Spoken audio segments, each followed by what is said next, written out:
What's up, everybody? We're back here with another episode of Matt's Mind. We are on week episode number 45, almost at 50. Pretty amazing. Of course, if you guys have a question or a comment or anything you want to be featured in next week's episode, comment down below. Of course, if you guys haven't already, make sure you subscribe down below as well. And let's get on into some of your burning questions from last week's video. Top question, unsurprisingly, not really. Unending Bricks. Oh yeah, when is Endor coming, guys?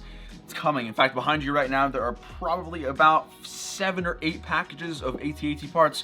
Waiting on a few more, so hopefully this week we can get started on the AT-AT, coming very soon. So it is coming. Jude Brix is asking, what is the first thing or image that pops into your head when you hear the words Lego Star Wars? The complete saga. For me, I started Lego Star Wars playing that video game pretty much. So I mean, it really was just a culmination of a lot of really cool characters in what was a really easy game to play. So when I think of Lego Star Wars, I definitely think of the video games, or I think of this guy, the UCS Yoda, the older one. In fact, that was my first set that I can remember. So when I hear the words Lego Star Wars, it's usually intermixed between the two. Goofy Break is asking, what drives your inspiration to make YouTube videos? Who is a kind of a big role model for you, if you have any? It's a great question. As far as inspiration and motivation, really, it's just you guys. If I'm being entirely honest, I love making videos, setting up and making content, but what really drives me is to know that there's people who actively look forward to my videos, if that makes sense.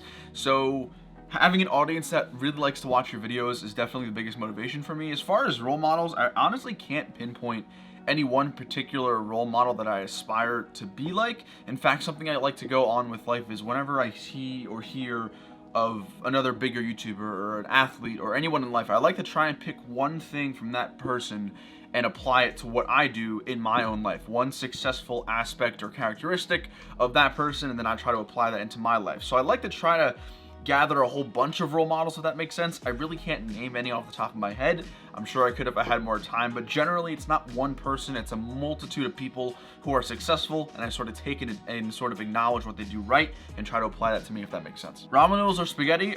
Spaghetti. Lego Man Animations is what inspired you to host a new mock contest. That's actually a great reminder. Thank you very much, Lego Man Animations. If you guys want to enter my mock contest, it is ending February 26th. Check out this video right here. I'll leave a link down below in the description if you guys want to enter that. But what inspired me? Honestly, it was just the fact that I hadn't done a mock contest in forever. I think the last mock contest was over 2 years ago, and I figured now with all the new Star Wars TV shows, all the excitement there was going to be a lot of hype, understandably, for a lot of TV shows. So I figured it was a great time to beginning the new year, new 2021, with awesome mock contest. Hopefully you guys are having fun with it, and I can't wait to see all your guys'. Ruben is asking, when you see something someone else is doing on their channel that you want to do, how do you begin on go about making it your own?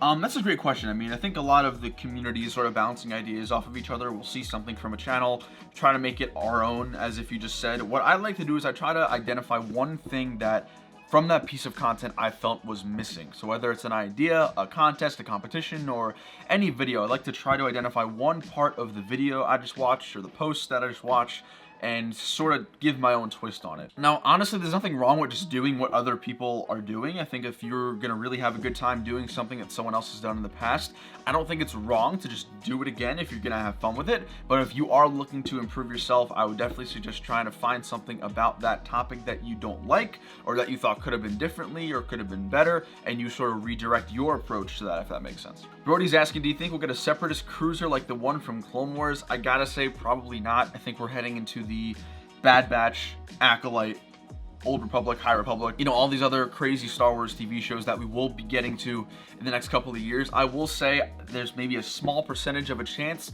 that we get something from the Bad Batch show that is reminiscent of the droids and the separatists, but I think we're moving past the separatist era, especially, again, like I said, with all the new TV shows coming out. So I'm gonna say no, not impossible, but I highly doubt it. Ross is asking, are you gonna be using Jarek's A-Wing in Endor? I'm probably only gonna be using an X-Wing and then maybe 2 TIE fighters on top of the landing platform. I gotta take a look at the reference material again. I'm not sure how many vehicles are actually on the platform during that mission for the campaign, but I will say I will definitely be using Jarek's TIE fighters. It's just a matter of what other vehicles I will be using, because remember, I have to build 2 TIE fighters, an X-Wing at least, we have to build an AT-AT Walker, and at least 2 AT-STs. So there's a lot of custom vehicles we'll have to build, so it's really just gonna depend on where I'm at in the series. T137 is asking, do you own any of the classic Phase 1 or Phase 2 clone troopers with the cutout visors?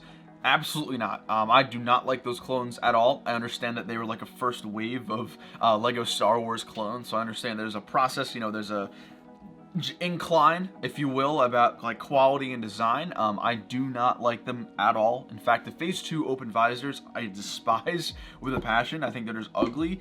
Honestly, any of the clone open visors I don't like. I don't have them. I don't own them. I'll never ever buy them. Llbrickstew is asking, do you think there will ever be a potential for a UCS set from The Mandalorian? Absolutely.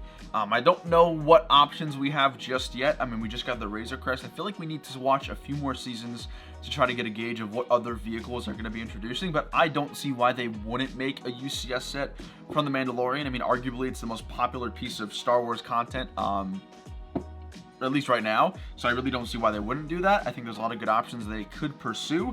Maybe even perhaps a Master Builder series set, such as the Tatooine or Cloud City Betrayal, maybe something like Navarro or something from Season 2. So I think there's a lot of potential for that. It's really, we're just gonna have to see what they do. The Rise of Brix is asking, Matt, what do you think about the massive January 2021 wave with original trilogy sets? I mean, to be honest, it wasn't a massive wave.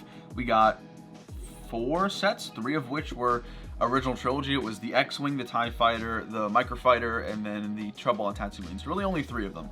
I gotta say, I'm a little bit disappointed. You know, I'd like to see some newer stuff that we're getting, although I will say it is cool to see more affordable variants of the TIE Fighter and the X-Wing brought to LEGO.